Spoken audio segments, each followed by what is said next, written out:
Damn, what happened to the one, dog? Are we solid?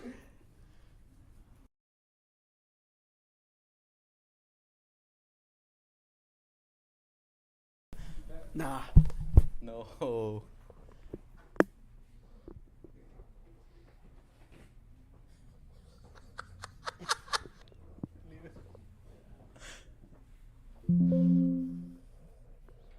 That's on 5, right? Yeah. Are we on? We're live. We're live, bro. They just see the live screen. Possibly could hear you. They can see the. All right, shut up. Alright, they can see you. They can see you. They can see us. All right, cool. We're just waiting for this guy, Vic. He's having technical difficulties.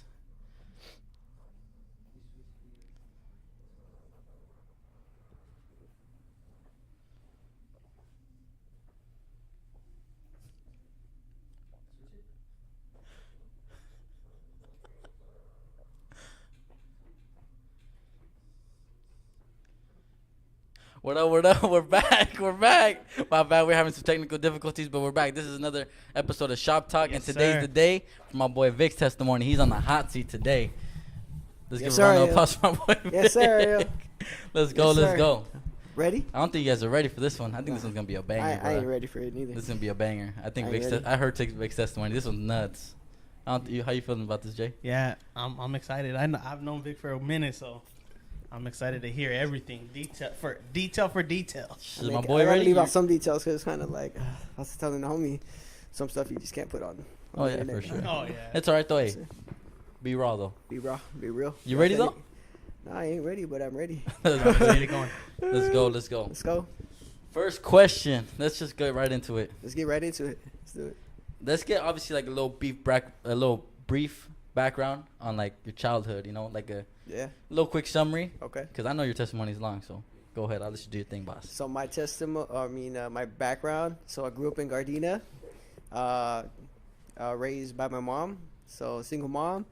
My dad was in and out, and then later on, I'll say probably about later on, as I got older, I got more closer to my dad, and so when I was able to go to his house on my own, because he lived down the street from me.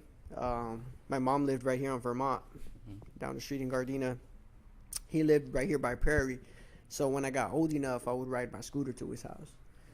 So yeah, man, grew up. I have from my mom's side, I have 3 brothers and sisters. I'm the 4th, and then I have 12 in total. Half brothers and sisters. So but yeah, that's part of it right there, bro. Damn, so you kind of went a little fast right there, my bro. So My wife is there, so shout out to my wife who's watching me. She said, "Fix my jeans, sit up, and my shirt's unbuttoned." So hold on real quick. That's hard. But I got like a little question on that. Like, so, like you say you grew up in Gardena, single mom. How was that kind of like, having a single mom growing up, just a single parent? How was that kind of like in the household? So for me, when you grow up with a single parent, your parent, the single parent, is trying to work hard to like actually provide for the family. So a lot of that burden falls on the kids to like take care of the home, to if you have little brothers and sisters, you're the one that has to step up and watch them, and so that was the case for us. My mom worked a lot because she had to provide for us, and she did her best, but that means that she had to be gone a lot. And so my older brother, my sister, would take care of us, and my grandma at the time too, when she used to live there, she would take care of us.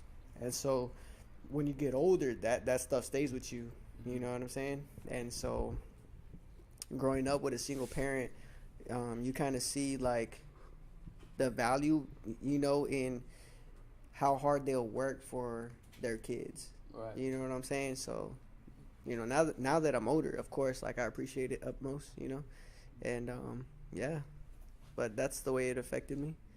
And yeah, that's about it. It hit you really hard. Did it hit you really hard, like obviously not having your pops around and stuff like that? Oh yeah, absolutely. So growing up and not having your dad there, I mean, it was tough because every kid, especially I guess it'll be 2 different perspectives as a boy and a girl, but as a boy, I played a lot of sports, and not to have your dad there when you're playing sports is really hard. Really affects you a lot. I have my uncle. When I started playing baseball, my dad's brother would be the one who would like take me to the games. I was on his team, so he was coaching, and he was the one teaching me how to play baseball. My mom was there. You know, you played catch with your dad, right? Or a male figure, but the one who was playing catch with me was my mom, and so I was a pitcher. That was my position, and that's what they raised me up to be. And she would play back catcher while I would pitch to her because I had nobody else. And so that stuff was tough. Later on, I was like, man, like my mom did that when you're expecting a male to do that. So it's definitely affects you. You know what I'm saying? I have a question. At what point did you realize it affected you? Because I think for a lot of us, right, we can when we're going or when we're in the situation, right, we're just that's all we know. Yeah. So we're just like doing what we do. Yeah, absolutely. When I was a kid, honestly, I remember it just like if it was yesterday. And my mom, as a kid, even as a boy, you can be more rough. You're not afraid to hurt. Like I would be like hesitating to throw the ball at my mom because she'll steal my mother. So like you hesitate because you're like, I don't want to hurt my mom, you know. But if it was a male there, in that moment, like I remember it. And so later on, I'll say probably like when I got to like 18 years old, that's when it started really like getting to me, like my mind. And it was a lot of stuff building up at that moment. It wasn't just that, but I would say though around 18 years old, that's when it really started to like flare up and start all these feelings and emotions.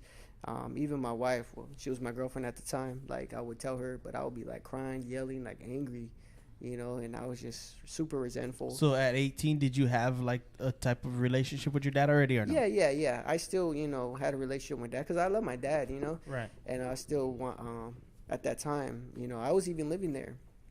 And I would go help him like with work and stuff like that. And he's a truck driver.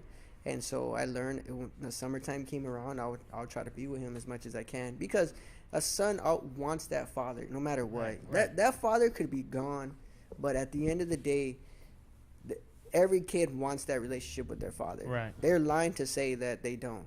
You know what I mean? And of course, I'm not gonna sit here and lie, be like, nah, man. No, of course I did. Of course, I try to capitalize every time I was able to be with him. And there'll be months where I wouldn't see him, and I remember one of the things that affected me the most was I would like call him and be like, hey, could you pick me up? It was really little. And he wouldn't come, right? And I would stare at the window waiting for him to show up. Wow. And he wouldn't show up, and I'd just be devastated, bro. Like, just super hard, dog. And I'll just be like crying, bro. Like, dang. And I would literally be waiting because I knew his schedule would be like 12 midnight. He would be off. Right. And I would be there at 12 midnight looking at my phone like, he's going to be there. I mean, my mom would be like, time to go to bed now. And she would let me, like, fall asleep in the living room.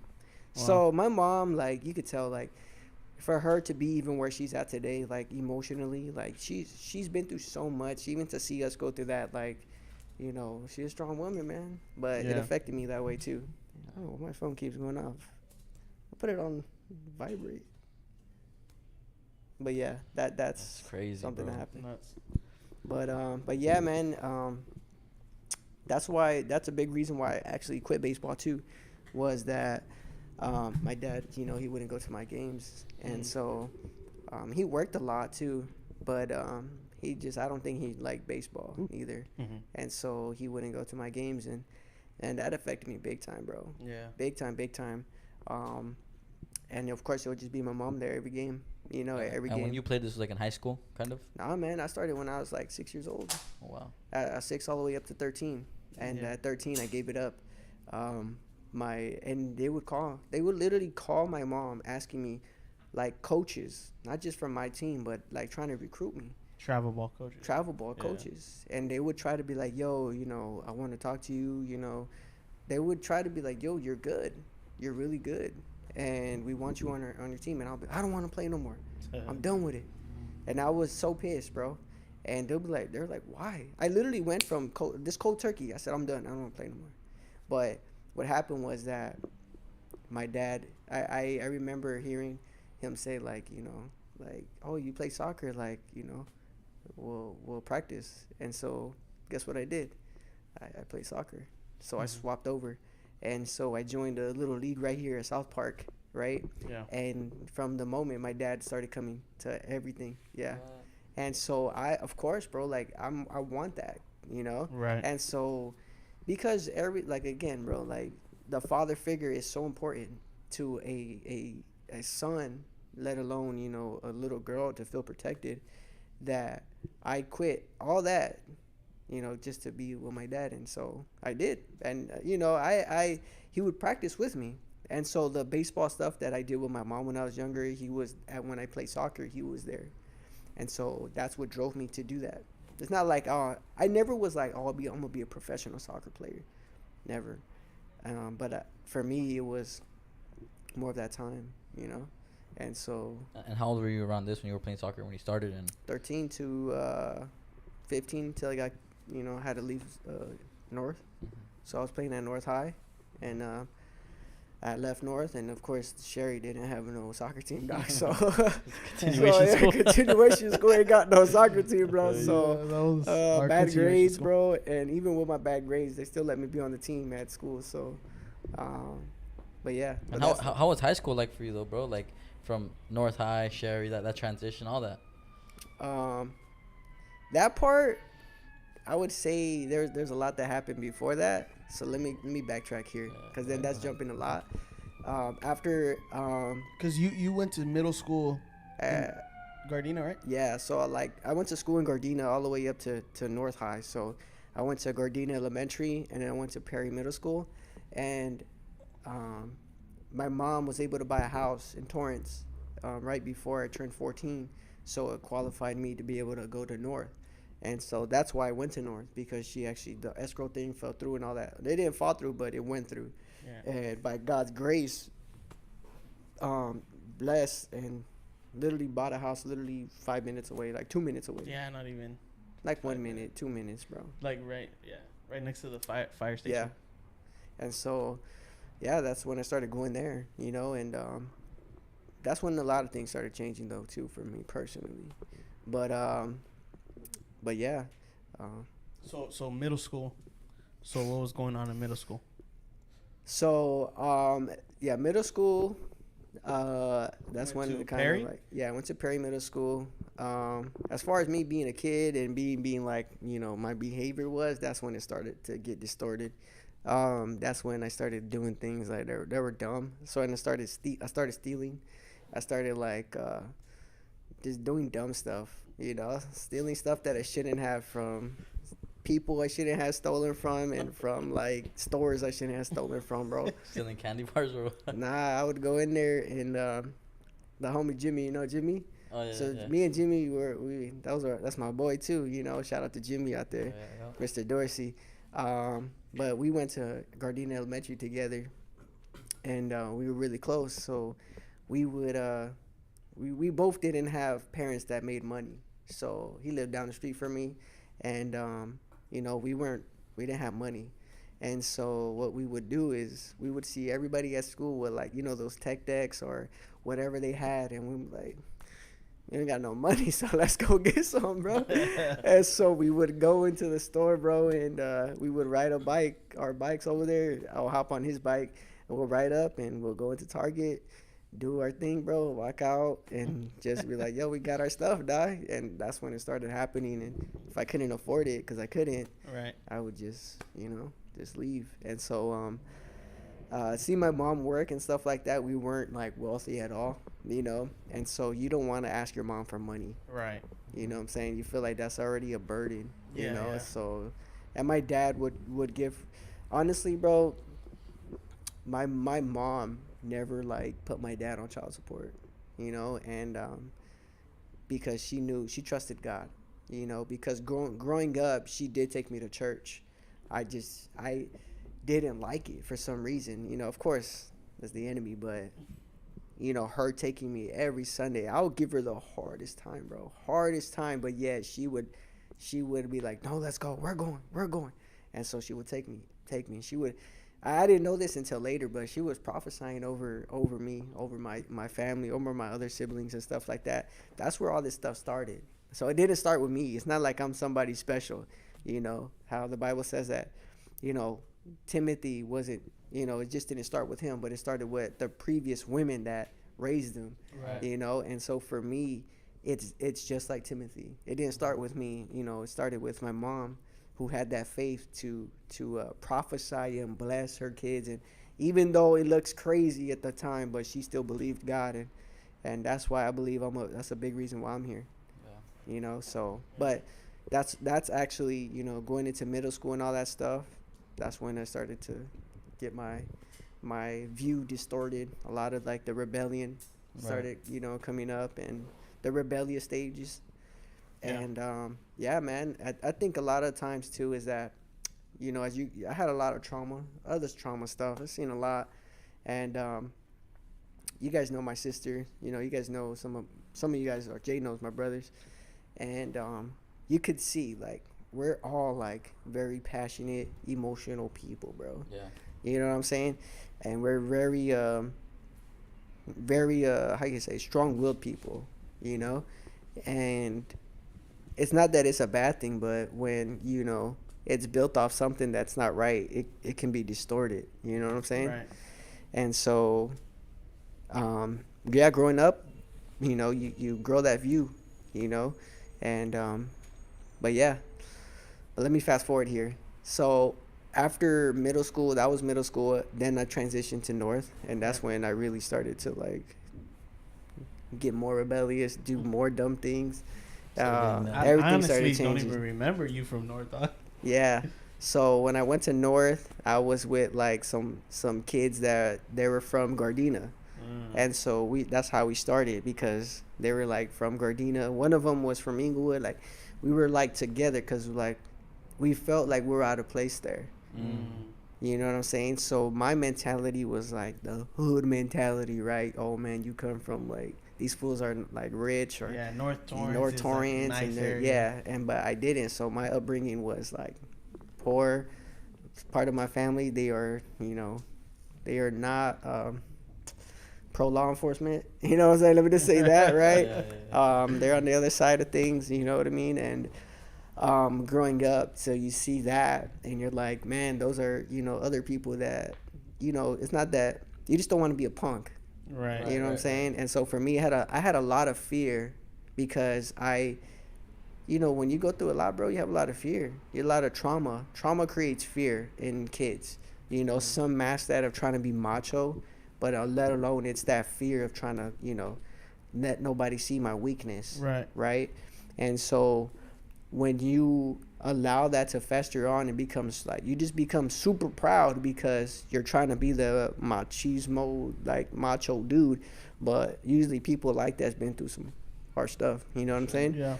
And so yeah, man, I was very timid, you know, very fearful. And later on in my testimony, but God delivered me from that. But yeah, man, I would say at 14 years old, that's when he got a little bit more. That's when the guy started drinking. That's when I got drunk. The first time I got drunk.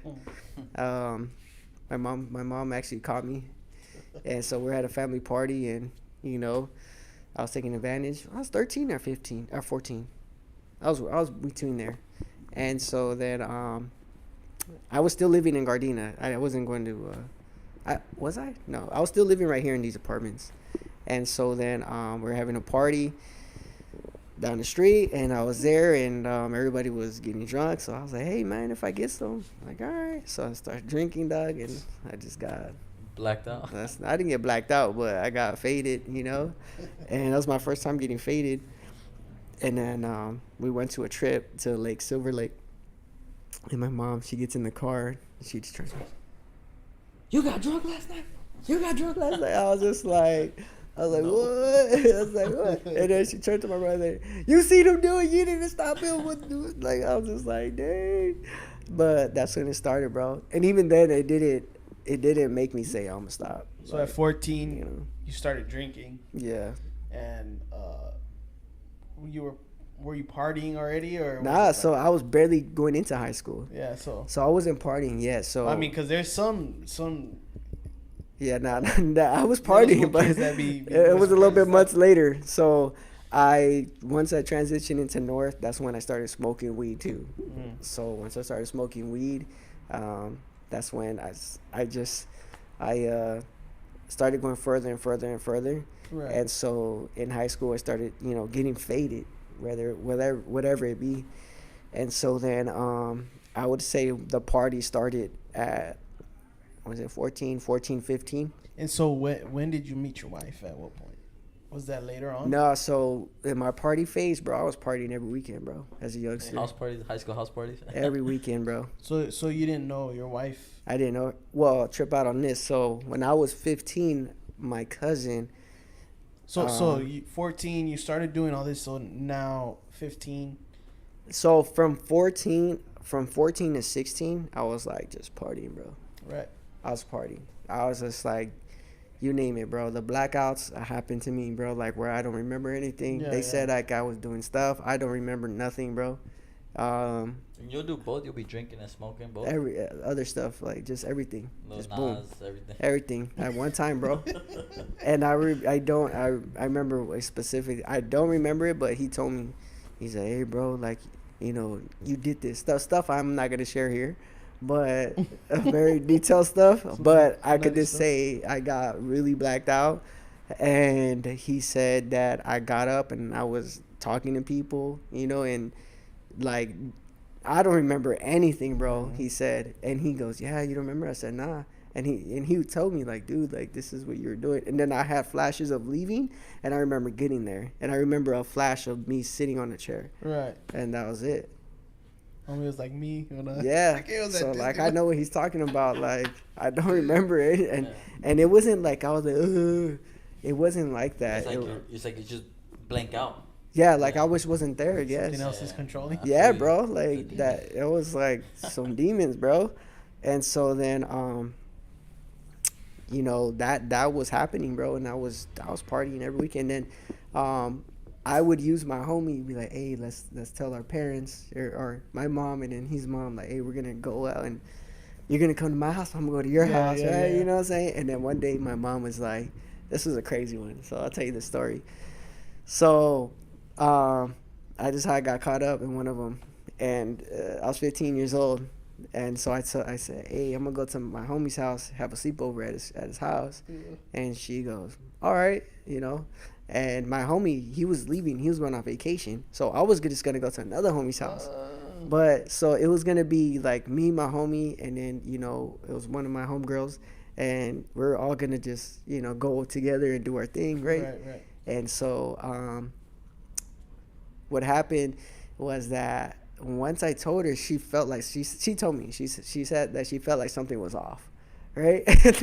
And I was just like, okay. And I told my homie, I didn't tell him, right? Like specifically that, hey, if she calls you, like tell her, And so fast forward, right? I go to this party, right? And my mom, she was just like, call that fool, right? My friend. And she's like, where's Victor at? I want to talk to him. He's not answering his phone. He's like, bro, what the heck? You called me. Hey, fool, your mom's on the line right now, bro. Your mom's on the line right now. And I was just like, all right, just tell her I'm with you, or tell her like, just hang up or something, bro.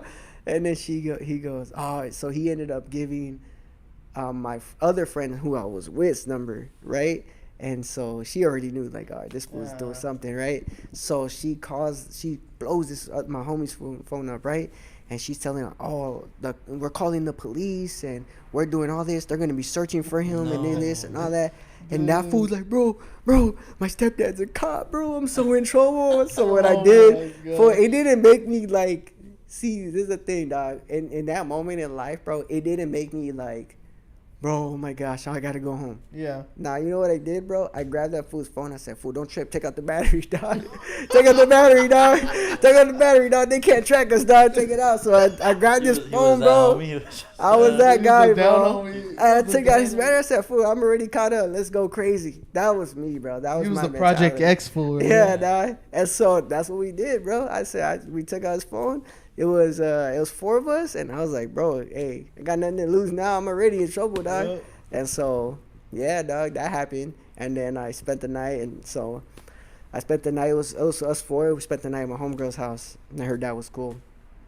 And so then they dropped me back off, and so I'm walking to my house, and I get there, and they're just like, you're gonna say it. I already knew though, dog. You at least had a good time though. I had a good time, dog. I had a good time there. I won't forget it, dog. It was fun, but at that time, bro, like, you know, I was so like didn't care. Rebellious. I was rebellious, fool. Like I just had that I don't care. Yeah. You know, fool. I literally lived down the street like a minute away from the school, but yet I wouldn't show up. I would be like super late, bro. Like I would just be like not caring, bro, because I was so angry though. There was so much anger inside of me, bro, that was causing all this stuff inside to be triggered. Right. And bro, like it was so bad, bro. Like talk about like the school calling my mom every day, literally every day, bro. The people knew me there, bro. Like the security people. I remember like walking in brand new fresh semester. And then one of the deans, he knew my name and everything. He's like, "Oh, Victor, you're already number 1 for being late. Good job." And I was just like, "Damn, bro." You know, they knew me, bro. Like, cause I was just that guy, this rebellious, bro. I started tagging, bro. So, I would tag up a lot of places and stuff like that. And so lo and behold, that they were actually like investigating me and stuff like that, following me. And like I would go to parties and fools would be like, "Hey, you want to join in the crew?" and blah blah. And I was just never that guy to be like, "Nah, fool, I like to just do my thing." And so, but I still knew a lot more people that way, you know. And so I got to know people and stuff like that, doing all that stuff. And you know, but that I got caught up too, you know. And so I was at school one day, and then they came in. They said, "We're looking for so and so," and so it was me. Go to the office and.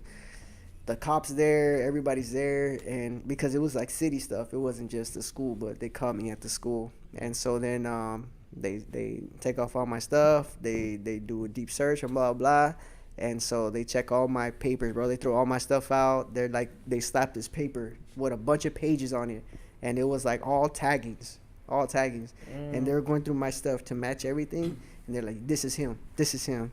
And so then they got me right there. So I was either going to go, they were going to either take me in or my mom was going to pick me up. And so my mom just picked me up and I got suspended and I had to go to juvenile court.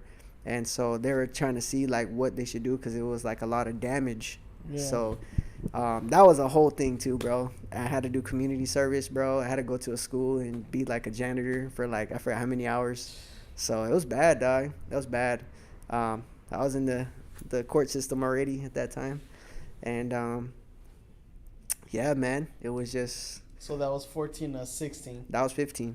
Or yeah, 14 to 16. Yeah. So, yeah, from 14 to 16, that's when I started, you know, getting into that. Right. I was doing the most, you know, hanging out with people that, you know, you just feel like you gravitate to the most because, like, you're jacked up, they're jacked up, they don't care, you don't care. Yeah, so it's like, hey... It is what it is, bro, you know? And so there was a lot, bro. There was a lot that I did that, you know, that I would say I wish I would not have done those things. You know, I wish I would have stayed in school, been focused. I wish I probably would have never give up on baseball. But, you know, things happen for a reason. Right. I believe that, you know, and so, but yeah, man. So, yeah, growing from 16. Okay, let's talk about 16 to 18. 16 to 18. Well, let's go back. So 15, that's when I met my wife. Right. I knew who she was. I didn't get with her yet. You knew her from like school and stuff, right? Nah. Oh. So I knew her because my cousin got with her sister. And so my cousin was like, "Hey, you should get at her sister." And I was like, keep it in the family. Keep it in the family, dog. You know? And so then one day he would take them to Skrock. You know Skrock, right? Yeah. So he would take them. And so... one day I seen her and I was like, "Oh, that's her sister," dang. So you were already at Sherry. Nah. So at North. This is when I first saw her, but I was still Okay. at North. I was all jacked up. So then I was like, oh, let me get her number, dog. Let me get her number, bro. Like, tell her what's up. And so then he goes, oh, yeah, for sure. So then he hooks me up, gives me her number. So that's when we started talking. Yeah. So we talked for a whole year, and we didn't get together because I didn't see her for a whole year. So we were just talking. We would text, we would call and stuff, and then, yeah, that's how it started. You know, that's how it first started. And then you stop talking. No, so like I was talking to her in the beginning, and then of course, yeah, we stopped. But then at 16, I had like this reunion for a family reunion, and this fool like brought her, and so then I was like, "Yo, what's up?" And that's how I was just that guy. And I was like, "What's up? Come over here," you know what I mean? Trying to see what's up. And then so she casually started talking, and then I was like, "Yo, let's go on a date," you know? So that fool was like, "Yeah, it's double date." So he took us on a double date, and I didn't hesitate. I was like, "You gonna be my girlfriend or what?" Yeah, She's like, yeah. I was like, that's what's up.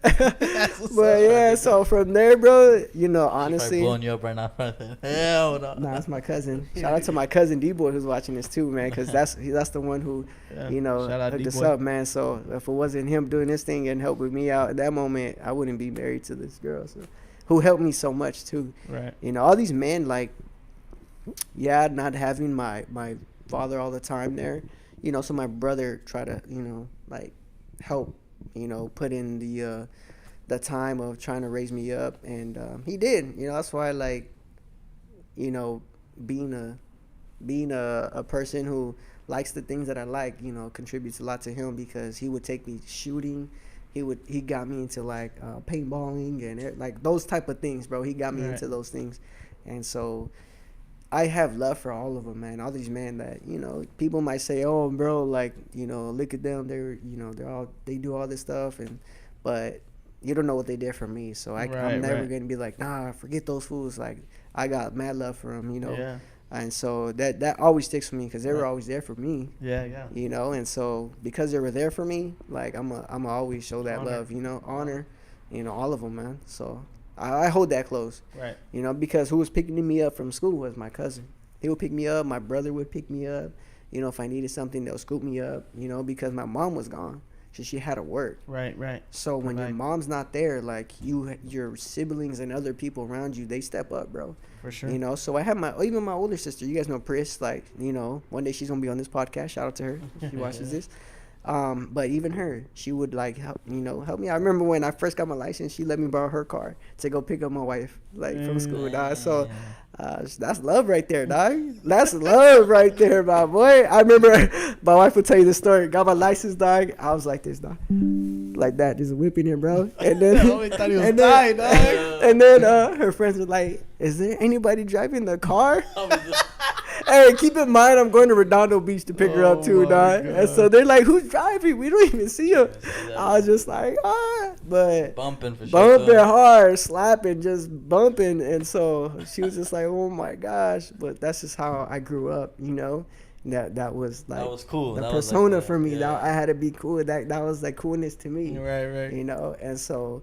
Yeah, so that happened, and so I'm gonna show love to my older brother, my sister, and my cousin, you know, who were there. And when I got introduced to my wife, she helped me slow down a lot. So, you know, even at that time, I wasn't saved yet, but she helped me slow down like a ton, bro. You know, she was like, "You need to like stop doing all these things and all this stuff," and she got caught. She could tell her own story one day, but she would be like, "You need to like stop. Right. You're doing too much. Like, you need to like knock it off." And at this time, at 16, 17, that I started to get really angry. I had a bad relationship with my mom at the time, super bad, bro. And so I was just tired of like, how could I say it, the tension all the time, because it was my fault. My mom didn't do anything wrong, but I was always getting so much in trouble that I wouldn't take the responsibility, and so I would just defend myself. You know, like, man, like, who cares, blah blah. And I would just go off, and so then we mad tension, bro. So one day I was like, man, forget this. I'm gonna go move with my dad's house. So I packed up all my stuff in a trash bag, and I'm gone. And I never had a room, bro. So my whole childhood, I was raised up sleeping on a couch. That was me. I slept on the couch my whole life, bro. All the way up until I moved to my dad's house. And so this was like 17. And so 17, 18. And so I moved to my dad's house, and that's when I started had my own room. But from the littlest, bro, like I could remember I was just always sleeping on the couch. And so I was just always upset, like, man, shoot, forget this, bro. Like, I packed all my stuff. All my stuff fit in the trash bag, dog. And I just carried it. I was gone. And I was like, my cousin, he gave me right to my dad's house. And so, I went over there, and I just wasn't talking to my mom, man. It was just too much. I was just at such a bad spot mentally that, like, it was just spewing out everywhere. And so I had to go to my dad's house and just sit in the room, bro, you know, and then talking to my wife and stuff like that, my girlfriend at the time, but she was, you know, telling me, like, you need to, like, relax. And I was vent to her. I was all angry. I was all upset, you know. And but yeah, so moved to my dad's house, and then I was going to Scrock with my wife, so I was like, I'm gonna go to Scrock with her. I'm just gonna get in the class. This is after high school? No, this is in high school. Oh, so you went to Scrock? Yeah, in high school. Yeah, I went to Scrock in high school. What is that, bro? Scrock it's like a college. Yeah. It's like a trading school. Yeah. So a school that has training. They have welding. Yeah. I think mechanics. It's kind of like a Harbor Rock, I think. Yeah. Yeah. So it's Scrock is SoCal Rock. Yeah. Or whatever. I don't know the. Yeah. It's like a trading school. It's a trade school for sure. And so she was going, cause my wife, like, she's very, like, administrative. She's like good, bro, you know, schoolwork wise, they're like, she's like top notch. And not me. I was like, I could care less, dog. You know, I was like, that was not me, bro. I would go into class, I would be reeking like with bud, bro, like straight smelling like smoke, because I would just sit there and just do nothing, bro, like this fool, you know. And it was just like, I just didn't care, bro, you know. Drugs. And so, yeah, dog, I just didn't care. I remember we would go and right before class, we would go into North High, open a bottle of Mad Dog 2020, and then nuts. just go to Feeling class. Good. Just go to class, bro. The pink one or the blue one? The blue one. It was the blue one. Slap that bad boy in, I just just put in bam. the Gatorade bottle. Yeah. I never drank MD 2020. Yeah, That's just ghetto. go in. For local, dog. Oh, that's even ghetto. Local, dog. Oh, it's going to bathroom stalls, dog. Just Pop it open, slam it. homie would be like, "Hey, fool, I got one on deck." I was like, "All right." Shotgun a whole Bathroom, 4 local. boom, shotgun it Fools real would quick. just be faded in class for no reason. Just like Was all smelling, drunk. dog. Yeah. I'll be like sitting there feeling just like. Hell no. Dude, there's one of my friends. She was a girl. She was in front of me. You're faded right now. I was just like, yeah. But And then all hung over midday. Yeah, bro, you trip out on this. So I would be late to the second period all the time because that's when I would show up. And so I would go there, and I remember she was in front of me. She was my friend. She was really cool. What was her name? This fool, I don't know who it is. I'm trying to figure out who it is. We went to school together. Yeah, it was Jasmine. She was my friend, Jasmine Godinez. I'm horrible with names. Anyways, so she was in front of me, and so we would talk all the time, and so then she came in late one day because I came in late every day. Yeah. The teacher would not never write me up, right? So I would go in there, I'd just be faded, bro, just be like chilling, and so then one day she comes in late, right? And the teacher, Jasmine, you're late, and she goes, okay, gives her detention, bro. And she got pissed, bro. She's like, he comes in late every day, and you never give him one detention. And I was just like, what the heck? Why you talking about me for? And then the teacher goes, this is what the teacher said, bro. It's because I care about you. I don't care about him. That's what she told me, bro. That's what she said. The teacher straight up said that, dog. And so, like, from, you know, people saying that, oh, you know, people telling you you're not getting enough, like, that was me, dog. You know, from those moments. The teacher literally straight up said that, and I was just like, forget you too, F you too. That time I would talk What class was that? That was history class, second period. Was a lady teacher? Mm-hmm. It was a lady teacher. And so then, yeah, bro, stuff like that really gets to you at the end of the day. Cause you're like, forget you then too. And so, like, going to Scrock, right? I went to Scrock. You know, this is now I know my wife now. This is 16. I'm away from North. And so now, when I was at North, I wasn't with my wife at all. Right. And so then when I went to Sherry, the 16, I went to Scrock with her because she's like, oh, I'm gonna do a sign language class. I was like, oh, let me join you. Because I wanted to be with her. That was it. Because I want to learn sign language, dog. I was in love. I was in love. I was sprung. Wow. And so then I got into the class, right? I signed up for it. They put me in the class. And so after that, I was in there maybe about a month, right? Mm-hmm.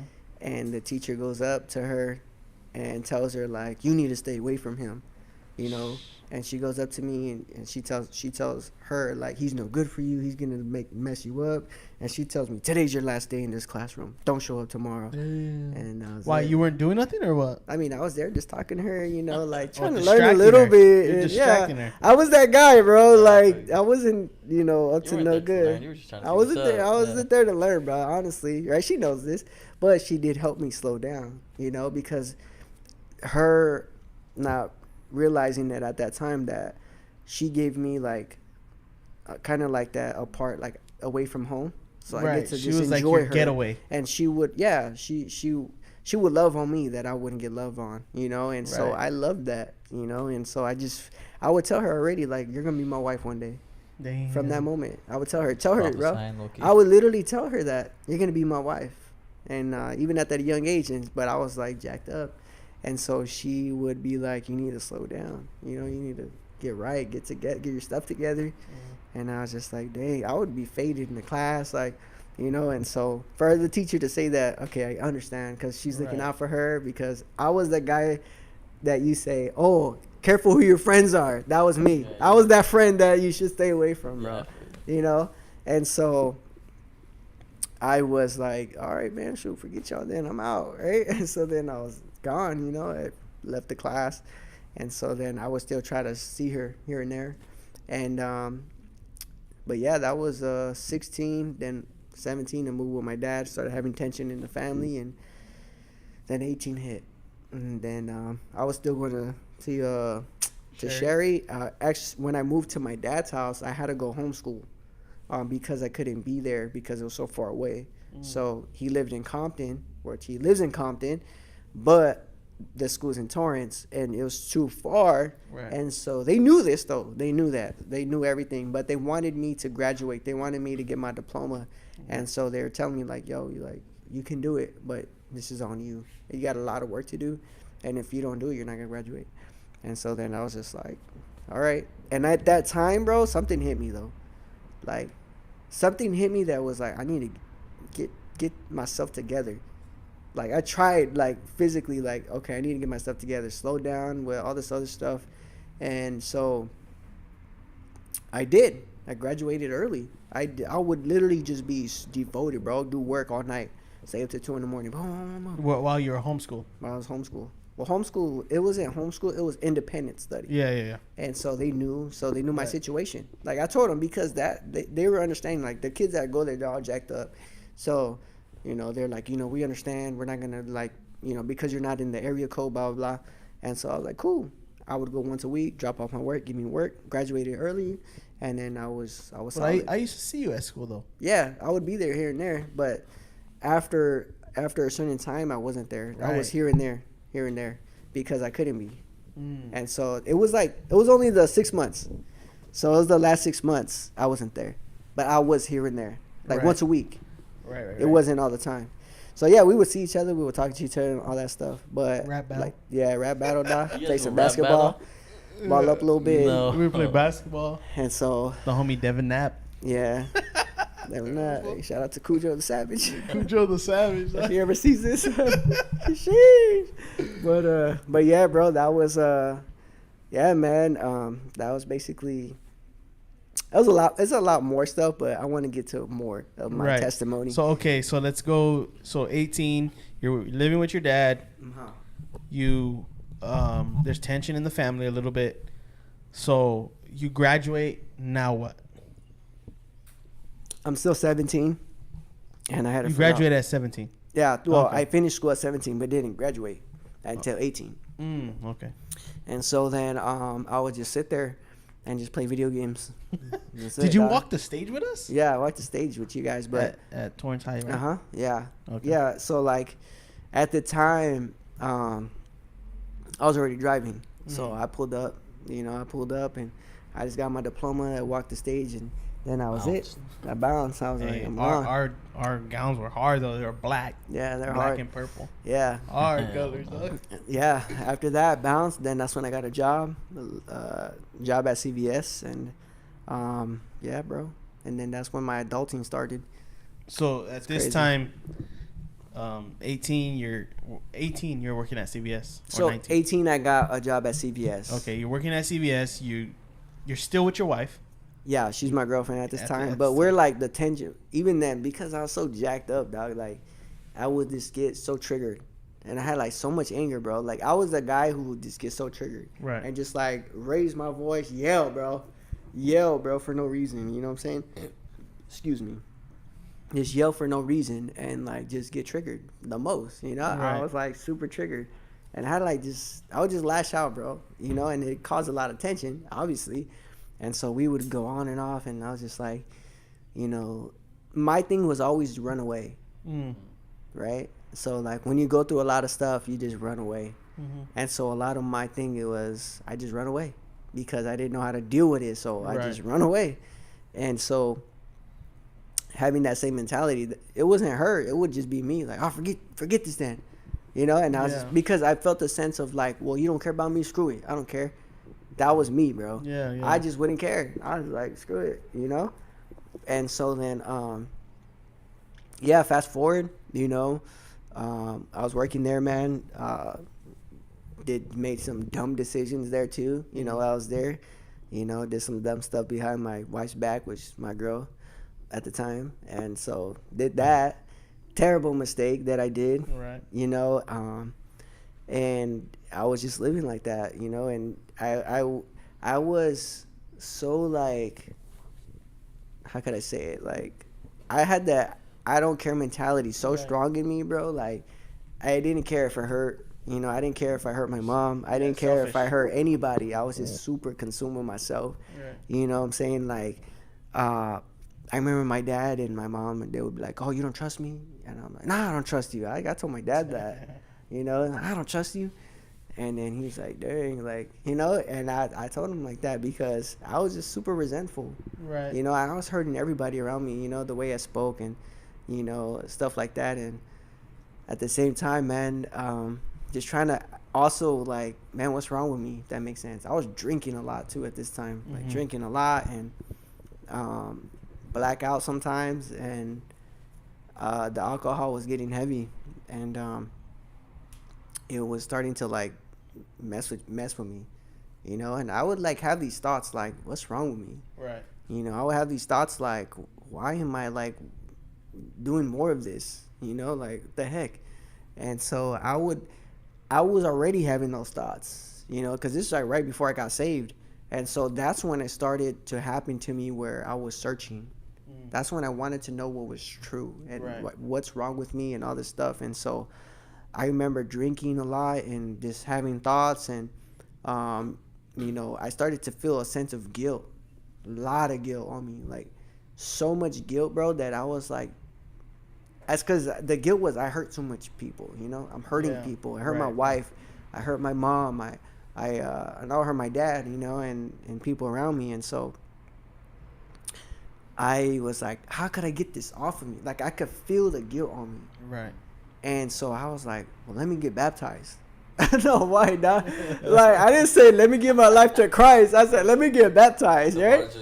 Yeah, that was like, well, the baptism's gonna wash it away or something, bro. Yeah. And so I told my mom, I want to get baptized because she was going to Calvary Chapel, and she's like, you want to get baptized? All right, yeah, go get baptized. So I went to go get baptized, right? I was to go get baptized. They dumped me in the pool, came out, went straight back to do what I was doing, dog. Were you married with your wife at that time? No, I wasn't. Okay. No, I wasn't married, you know. So you're at what age was that? This was like 18, 19. Okay. Between the two. So you're 18, 19. Mm-hmm. You're going through this stage of feeling what the heck's wrong with me. Yeah. Trying to figure it out, right? Yeah. So when did you, because you had your daughter, right? Yeah, so okay, At let's what fast age? forward. So let's go to 19. 19 is when it really started to kind of hit me where like the searching part of it. And so I started to feel the guilt again Yeah. because baptism ain't gonna do anything for you Right, unless right. you repent, right? Yeah. Get rid of that sin. And so I started to feel it really heavy on me. So I'll just be crying, bro, like for no reason. And I was just like, man, God, I was literally saying, God, if you're there, like, take this from me because I don't want it no more. Right. And I didn't know who God was at the time. Even Yeah. though my mom, she knew that, I would go to church, but I wasn't Jesus. It was like, take this off of me, if you're there, like, take it away from me. Right. I would just be crying, so much guilt. And so then I started like searching into like, other religions and like meditation and like the end of the world and like Illuminati and like new age stuff, like doing ohms, like spiritual stuff. Yeah. I was so hungry to know what was real and what was not. And so I was all into that stuff and conspiracy theories and all that stuff. I was like, nah, they're lying to me. Well, they're lying to us. I was that guy. I was like that crazy guy. And so people were like, Vic, you're crazy. You're crazy. And I was like, nah, it's real. It's real, and I was like, I would go and do like the vibrations, and so I got into like, oh, what is a vibration? How to open up your third eye, like the pineal gland. And so I would sit there doing the ohms. So like I would sit there doing ohms and like, oh man, what the heck? I want to tap in. And so, I never was like, oh, let me see what the Bible has to say. And so then fast forward, I tell my mom, like, my wife gets pregnant, right? And so then with my wife's family. You're married or no? No, I wasn't married yet. So I was with my wife's family, and I went to go tell her that she's pregnant. First, I told my mom, I said, oh, she's pregnant. She's like, oh, my gosh, like, you got to get a job, and you got to get married. The first thing was, you need to get married. You need to get married right now. Yeah. And so then I was like, whatever, And so then we went to go to her parents, and I didn't have a good relationship with her parents. Excuse me. But, I was so, again, like, in that moment, I wasn't right in the mind. And so I felt like anytime somebody tried to attack me, like, my thing was like, who are you to tell me what to do? Yeah, you put up a wall, defense. So we go in, I tell her dad, and her dad was super cool. He was like, all right, you got to step up and all that. I was like, all right. So then her mom comes in. She's like, what's wrong? What happened? What's going on? It's like, well, she's pregnant. And she's like, what? It's like kind of like very dramatic, tripping out. Like, she's pregnant? Oh, my gosh. And so she kind of like popped off. And she started talking to me a way that I didn't like, you know what I'm saying? And I was just like, who the hell you think you talking to? I ain't your effing son to be talking to me like that. What the heck? And so then I started like doing that. And popping off. And it was just like, it was a lot, bro. And so, her sister stepped in, which is my cousin's girlfriend at the time. They stepped in. They were saying, you don't talk to my mom like that. And I was over here spilling out stuff I should have said, dog. Stuff you can't take back, dog. Being a straight savage, bro. Disrespectful, bro. I just did not care, and so, it caused a lot of tension in my wife's family between us. So I didn't see them for like 6 months, bro. I was just like, I ain't going over there. Like, forget that. I was so prideful, bro. Yeah, so much pride. I was like, forget that. Like, they gotta apologize to me, dog. Like, and that was just so in my head. And so then I remember one day they were having a party at the park, and so I was like, I need to just go and just say sorry to her mom. And so because I love my wife, and I was like, I don't want my wife to live like that. Like, oh man, I'm being pulled between the two. I love him, but I love my family. And I just like, nah, I need to go, like, apologize to her mom. Just be that guy. And so I remember one day they had a party. I walked over there and I told her, like, oh, I'm sorry, for talking to you that way and stuff like that. We have a good relationship now. So this is years ago. All right. We're talking about like 10 years ago, And so, that's when it kind of like had to humble myself. All right. And yeah, man, so that she got pregnant. And then that's when I was like, what am I supposed to do? I was super young, bro. 19 years old. She was still in high school at 18 years old. She was about to graduate. Damn. And so, like, I was just like, what do I do? You know what I'm saying? Like, Yeah. I'm like this punk kid, bro. Like, can't even hold a steady job. She was the one paying for my gas, bro. Oh, my. She was working and she was pregnant, dog. And she was giving me gas money, bro. She was giving me money, dog, to, like, go drive around and just have gas, you know? And I was just like, dude, I was a jerk, bro. I was so bad, bro. And I was just like, man, like, I just had that. I didn't know what to do, bro, with myself, bro. Right. I had no purpose in my life, bro. I had no reason to live, bro. Like, I was just like, what am I living for? You know? I never was like, oh, I'm gonna kill myself. Never that. But I was just like, what am I here for, though? I sit there and do nothing, bro. I literally, like, just sit there and do nothing. And so then every job that I had, bro, I would just get pissed at the manager or whoever. Like, screw you, fool. Like, you don't tell me what to do. I'm bounced. And so I remember one day I was working at a job, and the guy, he's like, hey, I put you on the weekends. I was like, I told you I ain't working on the weekends. And he goes, oh, but, you know, we need somebody on weekends, you know, so I put you on the schedule. I said, you could put me on, but I ain't showing up. Told him like that, bro. If I ever see him, bro, I would apologize to him, bro, and how bad how bad I was, that fool would still look out for me, bro. Yes. And so I was super disrespectful, bro, to any authority. Any authority, I was mad disrespectful, bro, because I just was like, the pride in me, like, who are you to tell me what to do? And so every job, fool, I would get pissed. As soon as they made me mad, I was like, screw you, I'm out. I wouldn't even show up. I was like, all right, my last day, dog. And so then, yeah, man, once 19 hit, after that, my wife's pregnant. And then we have my daughter, right? I'm 20 years old. I have my daughter. And the thought in my head was like, okay, ask your mom. I'm going to ask my mom for a Bible. You know, I'm going to ask my mom, like, about, you know, just give me one. Because I want to look at, like, Revelation, you know? And so your conspiracy theory. Yeah, my conspiracy theory, guys. So I'm like, it led me into, like, let me get a Bible. So then I got a Bible, and I was like, I want to know what the end of the world says according to the Bible. Right. So I'm reading it. I take it to work, and I'm reading it. And I'm like, what the heck is this, bro? It talks about dragons and all this stuff. And I'm like, what the heck? So then prior to this, bro, I'll save that for after this. I'm going to tell you first.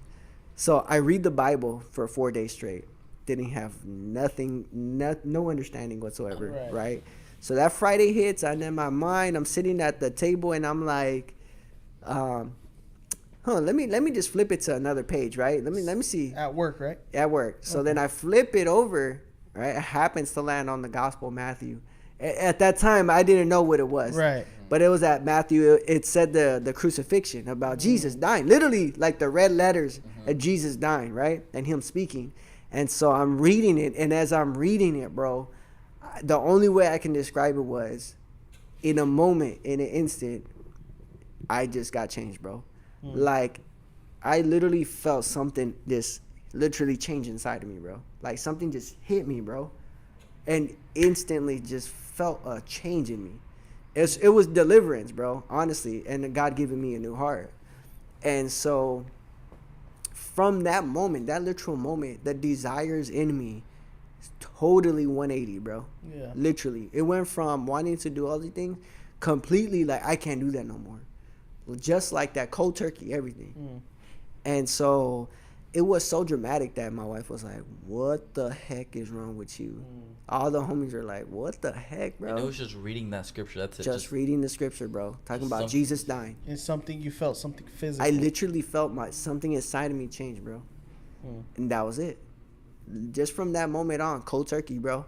Literally went to work one way, came back a whole different way. Power of the gospel right there. Yeah. And so it was like, again, it was so dramatic that they're like, what the heck? You know, I called my mom. I was like, you need to tell me every scripture that says Jesus is God. I need to know. I need to know. Yeah. She's like, what the heck? She's like, all right, yeah. I kid you not. Tell my wife, I got home.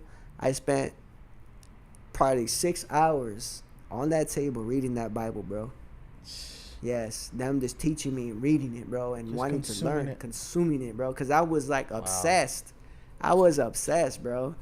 And it was so dramatic, like it was causing tension other places. And so then and this is at work. I wasn't going to church or anything like that. It wasn't like I was a pastor or anything like that, bro. It was all like, that's why you don't need to go to church to get saved. You know what I'm saying? Like, God can get you anywhere, no matter where you're at. Right. And no matter how bad you think you have it, God can save you. Right. You know, and he would do it the most dramatic way. And so then, you know, prior to that, literally a few days earlier, I was like getting faded, bro. And so like I was at the homies kickback and I was getting faded, tore up. Yeah. And so then from that, switching to like that, they're like, what the heck? Like, it was literally like that, What bro. was the change though? Like what when you would go see your homies, what would you tell them that made them realize like, what the heck is wrong with this? It wasn't what I was telling them. It was what I did, like what I didn't want to do. Right. So it was like, I'm not going to drink. I'm not going to smoke. I'm not going to do anything like that. And Like, for some reason, I don't know why that makes people feel uncomfortable, bro. Yeah, Or, it like, makes people like see like, what the heck is up with this? Like all of a sudden, this one don't want to drink. I was telling them like, God is real, bro. Like Jesus is real. That's Like Jesus crazy, is dog. real, bro. Like Jesus changed me, bro. Yeah, yeah. You know, like God is real. And they're just like, what the heck? Like, I was just, to them, I was like, this was crazy. Yeah. And it makes sense You how know? you were explaining how your family's really emotional and really like, Yeah. you know, So like God grabbed it the right way though. yeah. Because like I said, like I believe in my heart, everybody's born already with it inside of them. However, the devil perverts it. Right. And so then when the devil loses that battle and God saves you, he begins to pull those things out of you that Yeah. were meant for his glory and not for, you know, bad, you know what I'm saying? Evil. Right. And so, yeah, man, I got saved. And then, man, I just was like, I started having encounters, like very demonic encounters, you know, stuff like that I didn't know at the time what it was, but I know now. You know, I remember this was like maybe a few months in, I just got saved. And I had this crazy dream. Me and my wife were laying down, bro. And I remember opening up my eyes and I was seeing the door to my room open. Like at the time we moved back to my mom's house. So I moved back to my mom's house to be with my wife because she was at the time like, you know, we had my baby and all this stuff. And so then we started living there. And so I remember at this time I was saved and all that stuff. And I remember opening up my eyes and I seen the room open. Like the room was open. And then I closed my eyes and I'm back in this dream and I'm seeing this big old like figure. Like he was wearing like all black, huge dude, was massive, and he wanted to hurt my wife and my kid, and they were behind me. They were like in this car behind me. And so like the door was open, you can see them, and I seen this big old figure wanting to just like destroy them, like, you know. Yeah. And so in my head or in my mind, I felt like I was there. That makes sense. Right. And so I was like, nah. And so I went to go swing at him, like jump up to try to swing. In the air, bro, I promise you, bro, like, God knows I am not lying to you. I felt something physically grab me and shove me to the floor, like, boom. And I felt multiple hands on my body. Multiple hands. I literally opened my eyes, bro, in the night. That's how I knew the door was open, because I was literally feeling all this stuff on me. And I remember I was like so scared, bro. I was so scared I wanted to scream for my mom. I wanted to say, Ma! Yeah. But another thought came into my head and said, say Jesus. And so then I tried to say Jesus. And I remember, bro, I promise you, God knows I'm not lying to you. The hands, they're like invisible hands, put their hands on my mouth. And I was struggling. And I had a fight. And as soon as I like broke out a little bit, I said, Jesus. And I remember just boom, like boom, they were just gone instantly, bro. And I remember looking up, the dude was just standing there like this, still looking, you know, at my family.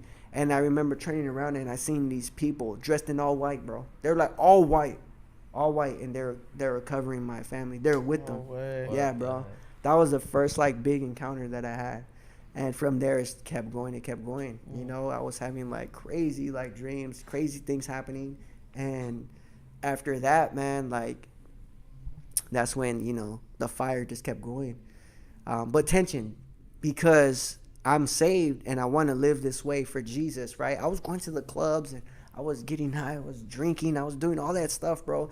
And, you know, you cut that cold turkey, bro. That's sometimes what you only have in common with people. Right. Is getting drunk, smoking weed, Yep. going to the club and doing all that. To them, that's why you get so close, because that's all you know. But when you cut that out, what do you have? Nothing. You have no substance there. Right. There's nothing there. There's no bonding. There's no real bonding, you know. And that's what happens is that, yo, what the heck? So, man, people, they stopped talking to me, bro. Right. And so people started moving away from me. Not that I moved away from them, but they moved away from me. And so I felt like super isolated, like, damn, like nobody wants to, you know, kick it with me no more. And I was just like, Oh, he was lonely. I was lonely, feeling bro. Some type of way. Yeah. Hey there, Even to my wife, bro. lonely It was so bad that she was like, I don't even know who you are no more. She literally told me that. What? She's like, I don't even know who you are no more. You're a whole different person.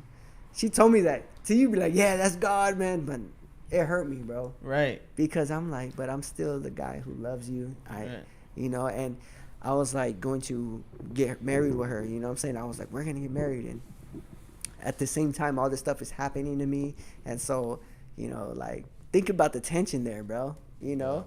And so it was tough, man. It was really tough, you know? And I was like, God, like, you know, like, I still, you know, I want to follow you. No, I believe she's my wife. You know, I believe you're, you know, she's going to be the one for me. And because I love my wife so much, you know what I'm saying? Like I said, she's helped me so much. You know, Right. she's been there for me, you know? And so I honor her and all that, you know? I'm not the perfect husband. Even still, you know what I'm saying? I'm not the perfect husband. But I still love her as Right. best as I can, you know? And I try the most that I can, you know? And so in those moments, man, I look back at it and I'm like, even if it wasn't for Jesus, our marriage wouldn't be where it's at right now. Right. We wouldn't even be married. That's how crazy it is. That if God didn't save me, we wouldn't have been married. And that's the power of, if God can just get one, Right. he can change a whole family. Facts, bro. Just one. You know, I didn't know this until later. My mom would prophesy over us, right? She would prophesy. She prophesied over each and every one of us. Like, you're going to be a pastor. You're going to be a teacher. You're going to be an evangelist. You're going to be a singer for the gospel. And she was prophesying that. And she would be like, she'll tell my wife. At the time, she was my girlfriend. So we'll be at my mom's house. And she'd be like, you're going to be a pastor's wife. You're going to be a pastor. I was like, Mom, what you doing, Mom? Like, yo, like, game, like, come on. Like, what? And my wife would be like, what? And I would be like, oh, my gosh. Like, here we go, Mom. You know, I wasn't saved at the time, Right. you know? And so she would say that, you're going to be a pastor's wife. And, like, see, my mom was Holy Ghost, you know? So, again, like I say, it started with them. And so, fast forward, man, you know, it gets to the point, bro. Like, I told my wife the stuff that I did behind her back, you know? And so it was even worse because, Right. you know, I'm like fearing I'm not going to, that fear of like, wow, I'm going to lose the woman who I really love, like who I told her, you're going to be my wife Right. at 16 years old. And I'm going to lose that. I'm going to lose my daughter, my family that I never had. I'm going to lose it if I be honest with her and tell her the truth. And so I told God, I prayed, I said, God, if you want me to tell her, I was getting counseling. So I was getting counseling at the time. Because, like, me personally, I needed the counseling. At what age was this? This was, like, 20. Okay, so you're still 20 years old. I'm still 20 years old. And so this was, like, 1920.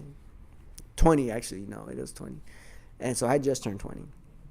And so I'm getting counseling and I'm getting advice from our friend who was a pastor. Mm-hmm. And so at this time, I started going to my mom's church, which was Calvary Chapel. Yeah. Right? And so I was going there, and he was already a previous friend of ours from before our old churches. Right. So I only knew him. And so we were getting advice and counseling from them. And I got personal counseling from them because I was just like, dude, I was lost, bro. Right. I was so jacked up in my head. I needed, like, some Guidance. help. I needed guidance. And so I would consult them like, hey, guys, should I do this and that? And then one day they're like, you know, this is between you and God. Yeah. And so I remember pulling into a parking lot. I said, God, if you want me to be honest with her and tell her my junk, then you have to tell her to ask me the questions because I cannot do it. Right. I can't. I don't have the strength. And so that same night, you know, she gets up and asks me like that very specific question. Like, did you? And I was just like, dang. And You knew it was God. I honored it. I said, God, I'll keep my word. I told him in my car, I'll keep my word. I'll say it because I love you and want to honor you. And so, and I was like, I trust you. And then that moment, the same moment in my car, I was Popped like, up. I said, I'm going to keep my word. So I'm going to keep my word to you. And so, boom, that happened. And then, so a lot of tension happened. She got a couple licks in. She got a lot of licks in. She got a lot of licks in, bro. She started like just swinging on me, and I was just, you know, taking the hits. And I remember just getting on the floor on my knees, bro. Like, God, if she's my wife, you're gonna bring her back to me. Right. You're gonna do it. You're gonna bring her back because she, you know, you're the one that's gonna bring us together. And so, you know, long story short, she ends up coming back, and we end up, you know, getting married. And dude, it was rough, bro. It was rough in the beginning because there's so much like hurt, you know. I'm over here trying to live a different life. Keep in mind, I'm no longer wanting to, you know, do those things anymore, and so it was causing a lot of tension. You know, I want to go to church. I'm over here praying for people, bro. Like, oh, let me pray for you. I'll be at like wherever we went, bro. I would like pray for people, bro. That's when the encounters were happening. That stuff with my wife was happening. You know, everything was happening all at the same time. Right. So I'm having crazy encounters with God, and I'm telling them all this stuff, and they're like, "This fool is crazy," right? And so like I'm over here trying to live like as best as I can to please God. You know, my wife is like, "What the heck is going on with you?" Yeah. And you know, all this stuff, bro, all this stuff. And so I would go, bro, like. You know, I would see. That's the time I was getting into like pray for people for healing and like all this stuff, words of knowledge and prophesying over them. And so then I would go into like grocery stores with her, and I was like, oh, I need to pray for that lady, or I need to pray for that guy right there, right? And she'd be like, what the heck, bro? Like, it was that crazy. Yeah. You know, I had a lot of people make fun of me, bro. You know, like you name it, the scrutiny, the criticism, and all this stuff going on, bro. But you know what? I was always like, I'm going to still tell them about Jesus, bro. Right. I was always inviting them to church. Come to church, come to church, come to church. Come on. And so, what you were still at Calvary? that's when I went to CWC. So Okay. when I went to CWC, I was already about 6 months saved. Just about. No, I was probably like 4 or 5 months saved. Your aunt invited. Yeah, invited you. my auntie invited me. Shout out to her. So, because if it wasn't for her, I wouldn't be at CWC neither. That's when we first started. We were still in Yeah. the where the kids ministry is. Yeah. That's where we were having services. This is going on almost 9 years now. Almost 9 years ago. Yeah. So I show up and I see this fool. That's why I stayed right there. Cause I was on the drums. No way, like, nah, like this fool. Like, fool, I was so mind blowing, so dog. random. I show up and like, so keep in mind, I'm having all these encounters. I show up to the church and I see him. I'm like, this is a purpose here. Like, this is purpose. Like, Right. there's no way that this is a coincidence. Like, there's no way. And so then, because I know, like, Calvary Chapel was not for me. And, like, the way things were happening to me and, like, spiritually, there's no way, bro, like, I would be there. They would be like, this fool is crazy. Yeah, sit this fool down. Get him the heck out of here, bro. Right? Lonnie Frisbee. He's over here Lonnie trying to cast Frisbee out right demons. now. Prophesying to me, what the heck? And so then, yeah, dude, I seen this fool, and I was just like, bro, what the heck? After we chopped it up, Yeah. then I told him what happened to me and stuff like that, and he's like, what the heck, bro? And so I was just, then his dad prophesied to me. He was like prophesying to me, boom, boom, boom. And I was just like, man, this is crazy, man. And Yeah. from that moment, I knew. You remember the prophetic words he told you? He was just saying that God's going to use me. He has a purpose and calling, big one for me. And that, you know, God is going to do something crazy with me. And so I was just like, dang, like, what the heck is going on, bro? Yeah. And so then after that, he didn't know me at all. So then that's when he first prophesied to me that. And so then after that, we chopped it up. I told him what happened. I was about to get married literally a week before. Then after, I just knew, I was like, I need to be there. Like, I don't know why, but I need to be there. Yeah. And so, yeah, bro, from there, that moment on, like, I've been there ever since, you know? Right. And I know why, because if the Lord led me there, he used my auntie and stuff like that. He led me to CWC, you know, because the way I am, it's like the same spirit, Right. you know, that the church carries, that his dad and his mom carry. You know what I'm saying? Because this is what I believe, bro. Like, if you're called to do something, he's going to put you with the same people. Right. You know? Or who can guide you. Who can guide you, bro. You know, who don't be like, this fool's crazy. Who they actually know. They know because they're just probably as crazy. Right. Quote unquote, you know, but they have faith. Right. Yeah, we believe. You know, we live supernatural. We don't live natural. And so then, you know, God put me there, and I've been there ever since, man. And so, yeah, man, encounters kept happening and stuff like that. People started coming to church, my family and stuff like that. My whole family was like probably half the whole church at one point. Yeah. They were probably like, yeah, about half the whole church was my family, dog. And so I got the ones who were like make fun of me and laugh at me and like, oh, this is just a phase, like all this stuff, you know, end up coming to church. And yeah, man, stuff going on, but yeah, led up to this moment now, you know. So you got married, you're at church, now you're serving at church, whatever. Yeah. So let's get to like closer to now, the here and now.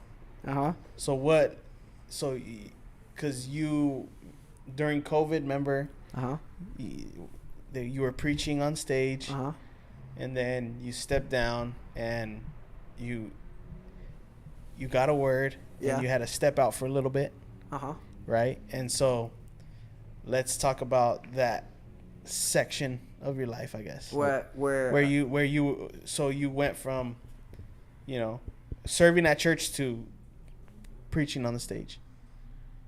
The moment I stepped out? No, like let's go from after I stepped out? No, serving to preaching on stage. And then from preaching on stage to stepping out. Oh, yeah. So serving okay. Yeah.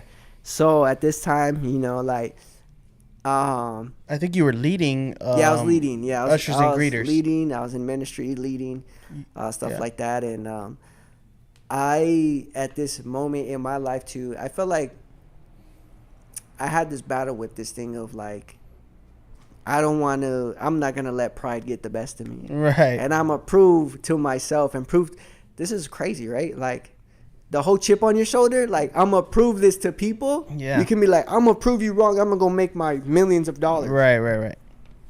But then in my head, I was like, I'm going to prove to people that I'm not prideful. That's still which prideful. Is like the chip on your shoulder is still there, bro. Right? Yeah. And so then, like, I go because, you know, I'm over here, you know, leading ministry. God is, you know, moving, and, you know, God is doing crazy stuff. And at this time, bro, I had crazy encounters, bro. Like, keep in mind, bro, this is at the time where, you know, I had my most craziest encounter with God, or being used by God, people getting delivered and stuff like that. Like, all this stuff, bro, going preaching on the stage, you know what I'm saying? God doing crazy stuff and all that stuff. And then from that moment, you know, just I got sick and I just cold turkeyed it, bro. Like, I fell into like this moment of like, I don't even know. It's hard for me even to understand how I got to that place. Right. But I wanted to prove myself like this mic don't got me, because I felt like everybody was like, dang, Vic, God is using you so much. Like, man, it's crazy. Like, God is using you and this and that. And I was just like, all right. But then I felt like I'm going to prove that I don't need this microphone. Yeah. I don't need this stage, which is like. Still prideful in a sense. Still like prideful in a sense, because I'm still trying to prove myself in a different way, you know. And it's not very, it's not me being humble, because that's not humility. And so I was just like, man, forget that. I don't need this microphone, right? And so that's what happened, man. And I let that then turn into like a discouragement and depression, if that makes sense, bro. And so I was just like, man, what the heck, you know?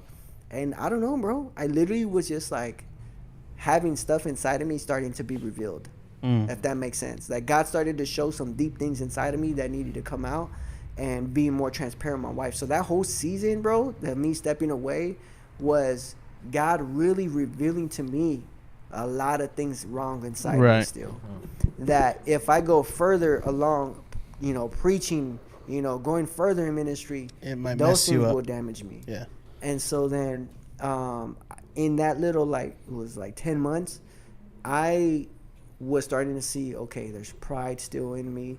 There's me and my wife. I'm not being transparent enough with my wife. I need to be more transparent with things. I need to build that, relationship with my wife, you know what I'm saying? And be more open and honest. And so I did. And so, fast forward, all that stuff happened. People were passing away, which was harder, Right. because people are passing away. And I'm over here like, man, what the heck? And I'm over here just struggling, bro. And God revealing things to me, bro. And, man, it was tough. It was really tough. It was a tough year, bro. Yeah. It was a tough year, This man. 2020. This was 2021. This was 2021, yeah. 2021, right? Or 2020. When did I get 21. sick? Yeah, it was the end of 2020 Yeah. and then a little bit of 2021. Yeah. And so then I remember because I got sick literally right at New Year's. Mm-hmm. And so I got sick on New Year's, and then the first person passes away. Then I was just like, man. And I was going to church like maybe once a month. I wasn't going like consistently. Yeah, yeah. And so I would go and I would just sit there and then, just not talk to nobody, bro. I was just so like caught up in myself. And so then fast forward, another person passes away, bro. Like, honestly, though, when you get those calls, like, I never had got those calls. And as a pastor, you're going to get those calls. As anybody in ministry, you're going to get those calls, Right. bro. You know what I'm saying? And I never, when you hear somebody screaming on the phone, talking about this person is dead, like screaming, bro, wailing, bro, that hits you so different. Yeah. Right. You know what I'm saying? I'm now like knowing how to deal with it, but at the time I was like, what the heck, And so that happened, and that also played a part of God showing me other things that I was not ready for, Right. and taking me through that season and coming out of that season. I was like, okay, God, I know in that moment what that was for. That was to reveal things in me that I needed to be honest about, Right. and be more honest and more transparent. You know what I'm saying? Not just with my wife, but then started being more honest and open with like Jay, because then at that time, that's when he got saved. And Truly that's when I saved. go to get a haircut with this fool. I was like, like this is me coming out of my season. Right. Like, So all Vic's, jacked up. so basically Vic's coming out of his season, Yeah. and I'm just starting Yeah. mine in a Yeah. sense, and God brings us together, Yeah. somehow, some way, Yeah. right? And that's where my story links with his, Yeah. and then that's when we start to, Start Talk talking and- and start linking up together, and yeah, bro. And that's when momentum started happening Right. again, and submitting to God, that process and all that is hard sometimes, you know what I'm saying? But when you have people who are thinking like you and wanting the same thing as you, it's easier, right, and being able to talk to people that actually like you can talk to. understand and You can and understand kind of you. know what you're talking about. Yeah, like they're not, oh, this was crazy. Like they Yeah. look at you weird, like but in a sense where God did that, like He knew at the right time I was coming out of it, and then this fool at the right time God just saved them. Right. And so we're just like, yo, we need to get this stuff right, Yeah, yeah. And so then, yeah, man, brought us out, and yeah, In a sense, I want to add to that a little bit, but I feel like God was already like preparing us in a sense for the next. yeah, Because in all reality,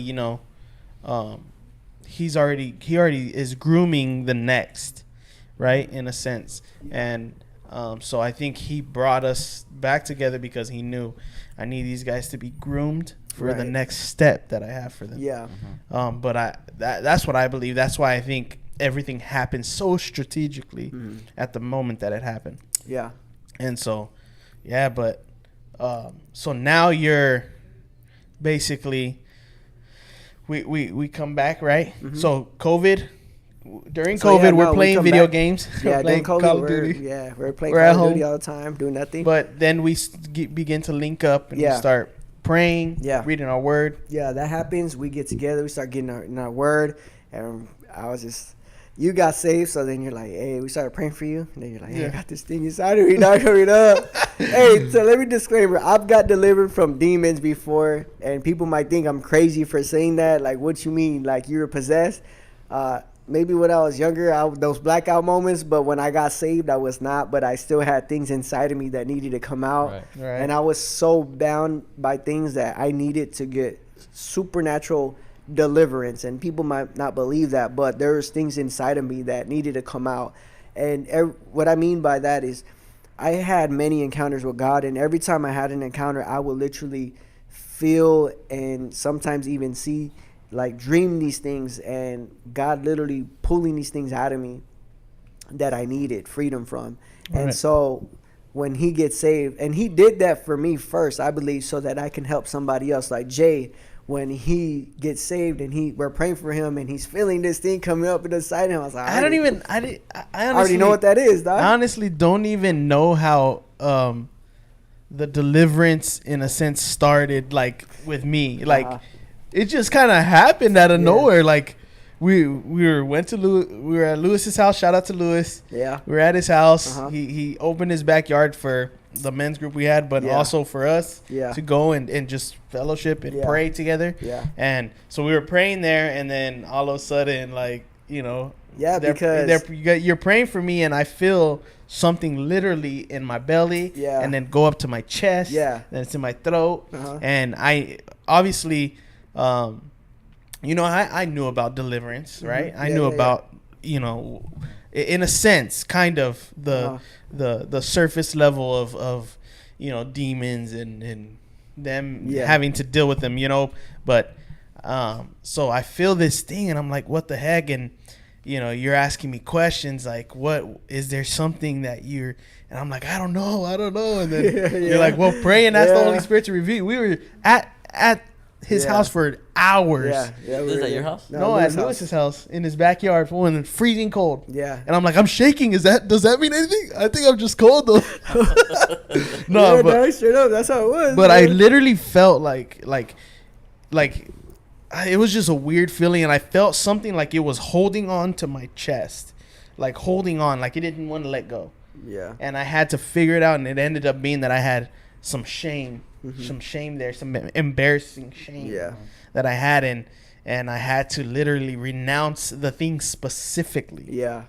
And because it popped into your head. Yeah.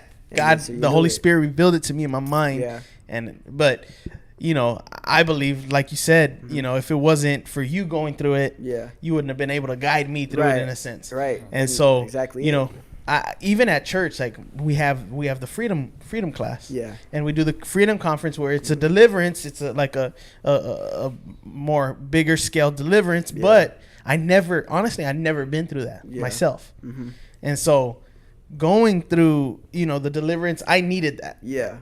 At that moment. And you know, so I got freed, and you know, I'm throwing up, spitting up, whatever it is. And you let me tell the story, because he wasn't even awake. Oh, so like we're praying, and because we like, I said let's fast, because before he was at church, and we were praying. And then that's when he first started to feel it. But I knew already. He might have I knew what it was right off rip. But you, the funniest thing is, now that I think about it, I had this nervous feeling on me. Yeah. Like this nervous feeling in my back. Yeah. And like you could feel it, like you're shaky. Yeah. And I had this nervous feeling, so I knew. So now, me thinking back, I know it was the demon was nervous. Yeah. Yeah, because that's when we started praying for you. And when we were praying for you, you said, I feel like something coming out. And I knew, because I've got delivered before. Right. So I know. And I've led people to deliverance in those moments. So I'm like, it's demonic. It's like, this is demonic in here. And so I was like, that demon's about to come out, but we need to go through more of the process. So I said, let's fast. So we fasted. We went to Lewis's house. And so everything he said, literally, right? But so we started praying for him. And I started praying for this dude, and all of a sudden, this dude just gone, bro. Like, he literally just like, right? And I was just like, what the heck, bro? And like, nobody was behind him. You and Lewis were just like, this is how you know. This is how you know it's the Holy Spirit. It was super cold outside, like he's saying. It's only us three, no lights, bro. Pitch black, dark. Yeah. Right? Nobody behind him, right? So me and Lewis is praying for him, and this is how you know it's the Holy Spirit. This fool doesn't fall back. He falls forward, bro. Just out, right? And his whole body just lands on me like, oh, what the heck? And so I'm praying for him. I was like, Jay, get up. And so he comes back. He's like, what's going on? And then I guess that's when he started to come back. And so we stand him up, and then that's when we started praying, like, hey, bro, like, let's ask the Holy Spirit what it is, because that's how you know, like, it's the Holy Spirit already ministering to him. Right. And so then that's when he got the thought. We prayed, we renounced it, and then he started to cough up all that stuff, and he got delivered, and then got filled with the Holy Ghost right there, man. Right too. after that, he was like, all right, we're gonna pray that you get filled with the Holy Ghost. Yeah. So Vic starts praying. Vic and Lewis are praying for me, and I just feel this overwhelming feeling come over me, and I start bawling, and I just start speaking in tongues uncontrollably. Yeah. Like I couldn't even control it, bro. That's hard. It was crazy. I was bawling my eyes out, like, ooh. I was speaking in mad tongues, bro, like loud too, like, dude, like, it was crazy powerful. And so that moment, I was like, that's the type of stuff that people need. Right. Because you would never forget that moment. No. Nobody could tell you, like, nah, that didn't happen. Right. It happened to me, bro. And then know it happened to him. Exactly. So that's where I it's just like, I know that even as a Christian, I needed to be freed from certain things that I dug so deep down that I forgot about. Yeah. And it was these things that were holding me. The anger, it kept giving me, I had anger, still had all these things. And I was like, man, I feel like I understand now that I surrender it all to God, but there's still these things that I get these feelings. Yeah. And it wasn't until the deliverance that I was like, oh shoot, like I felt like it was wiped clean. Yeah. And then filled with the Holy Spirit, and I just wanted to please God after that. Yeah, because, like, for me, this is something I left out of the testimony, but I'll tell it.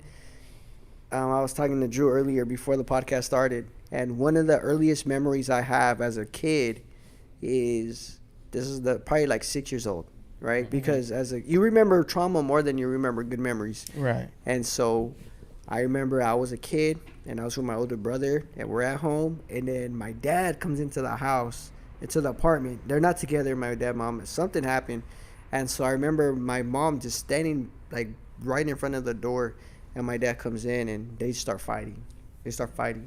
And so then my brother takes me into the room, and so we have bunk beds like this, and so I sit there on the bunk bed, not on the bunk bed, on the side by the wall, like hiding behind it. Yeah. He's with me, and he goes, just cover your ears and close your eyes. And so I'm sitting there like this, like that. And so that type of trauma, that's the earliest memory I have of being a young kid. Yeah. And that's how I could say, bro, my brother, even though, people could say whatever they want, like, he's been there for me. He's helped me. And so in those moments, those things I would never forget, because he's the one who was being the big brother and helping me in those moments. Protecting. Yeah. And so those things later on in life, those things the enemy gets a hold of. Right. Stuff like that. And you'll use it to keep you bound. Right. You know what I'm saying? Some type of bitterness towards your dad or whatever the case may be. Fear could enter in those moments. Right. And so for me, again, I dealt with a lot of fear. And so because of those things, fear was able to get a grip on me. And so I needed to get freedom from those things.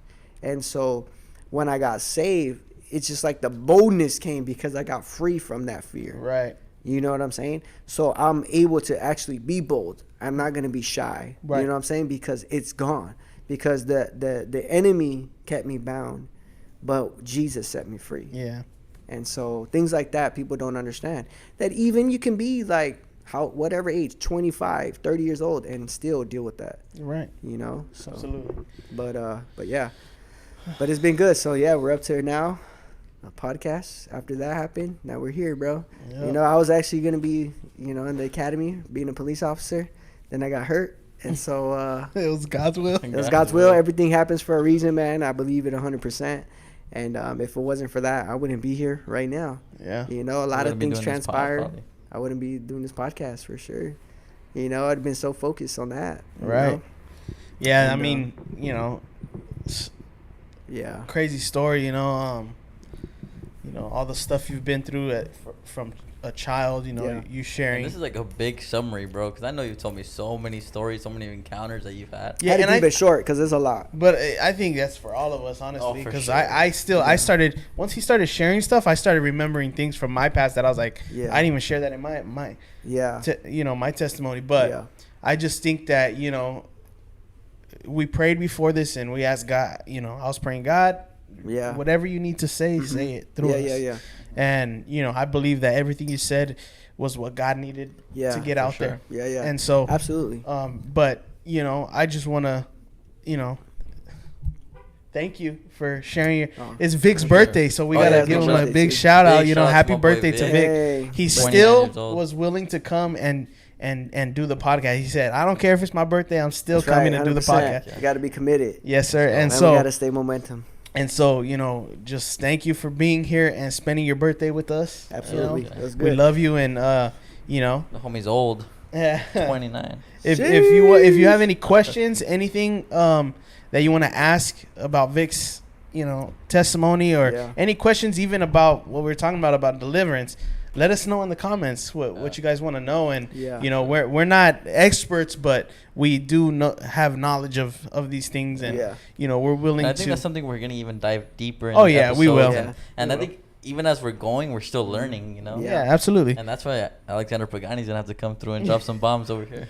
Drop Yeah. some gems Yeah. when he comes to do mass sure. deliverance at We're church. we're Demon Slayer 2.0 right here. That's right. Turn me up. Turn me That's up. hard. We're the younger version. We're the next generation, dog. That's right. Yeah. But 100%. Isaiah Saldivar, hit us up. Yeah. I just want to thank everybody for tuning in and watching, and you know, yeah. We'll see Been you good. guys on the next one next We'll Tuesday. see you guys on the next one next Tuesday. Stay tuned. And this time we'll be at 7 o'clock on a Tuesday. on a Tuesday. Right? Yes, 7 sir. o'clock. All right. But yeah. So you want to send us off or what? Yes, sir. So we'll see you guys next Tuesday. Big shout out to everyone watching, everyone who's been supporting. And we just hope that you guys could just keep reposting and just give us a big shout out. See you guys. Peace.